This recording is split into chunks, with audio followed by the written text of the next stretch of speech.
13 जून 2025 कयासबाजी खत्म हुई। इजराइल ने ईरान पर हमला कर दिया। इजराइल ने इसे ऑपरेशन राइजिंग लॉइन का नाम दिया है। इजराइल ने ईरान के न्यूक्लियर प्रोग्राम पर अटैक करने का दावा किया है। एयर स्ट्राइक के बाद ईरान की राजधानी तेहरान के नॉर्थ ईस्ट में विस्फोटकों की आवाज़ सुनाई दी। बता दें कि इस हमले के हताहतों का आंकड़ा अभी तक सामने नहीं आया है। हमले के बाद ईरान ने अपना एयर स्पेस बंद कर दिया है। सभी एयरपोर्ट्स पर सभी उड़ानें सस्पेंड कर दी गई हैं। हमले में ईरान के टॉप मिलिट्री अधिकारियों की मौत की खबर सामने आई है, जिसकी आधिकारिक पुष्टि ईरान की स्टेट मीडिया ने की है।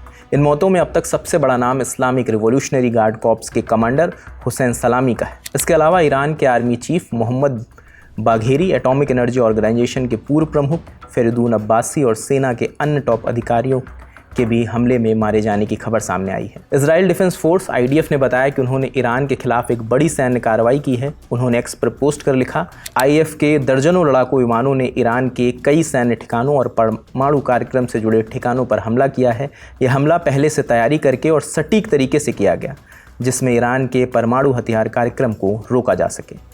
हमले के बाद ईरान के आर्म्ड फोर्सेस के प्रवक्ता जनरल सिकरची का बयान सामने आया है। उन्होंने इजराइल को दुश्मन करार दिया। कहा, इजराइल और अमेरिका को बहुत भारी कीमत चुकानी पड़ेगी। आगे कहा, ईरान ज़ायोनी शासन के खिलाफ एक ज़ोरदार जवाब देगा। सिकरची ने आरोप लगाया कि इजराइल ने ईरान के रहायशी इलाकों को निशाना बनाया। सिकरची ने सरकारी टेलीविज़न पर कहा कि इजराइल और अमेरिका को एक ज़ोरदार तमाचा लगेगा।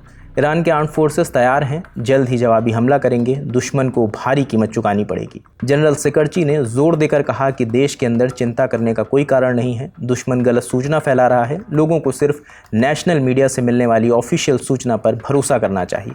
उन्होंने आगे कहा, इस हमले में कुछ कमांडर और वैज्ञानिक शहीद हो गए हैं, लेकिन उनके साथियों ने यह तय किया है कि वे अपना काम आगे बिना रुके आगे बढ़ाएंगे। वहीं ईरान के प्रमुख लीडर अयातुल्लाह अली खamenei ने हमले की निंदा करते हुए एक्स पर लिखा, आज सुबह हमारे देश में बड़ा हमला हुआ। ज़ायोनिस्ट शासन ने हमारे नागरिक इलाकों पर हमला किया। इससे साफ हो गया कि उनका इरादा बुरा था। हम इसका बदला लेंगे। ईरान की सेना इस हमले की अनदेखी नहीं करेगी। हमलावरों को सज़ा मिलेगी। वहीं एक और पोस्ट में खamenei ने कहा कि दुश्मनों के हमले में कई कमांडर और वैज्ञानिक मारे गए हैं, लेकिन उनके सहयोगी और आगे आने वाले लोग उनके कामों को आगे बढ़ाएंगे। उधर अमेरिका ने इजराइल के हमलों से किनारा किया।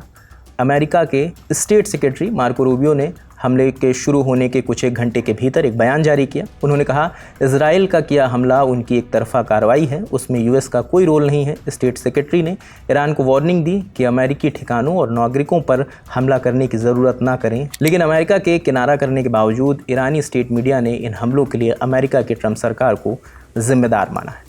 इस खबर पर इतना ही। इस खबर से जुड़ा जो भी अपडेट होगा वो हम आपको देते रहेंगे। इस खबर के लिए सारी जानकारी जुटाई हमारे साथी रिदम ने। मेरा नाम रजत है। देखते द लल्लन टॉप। शुक्रिया।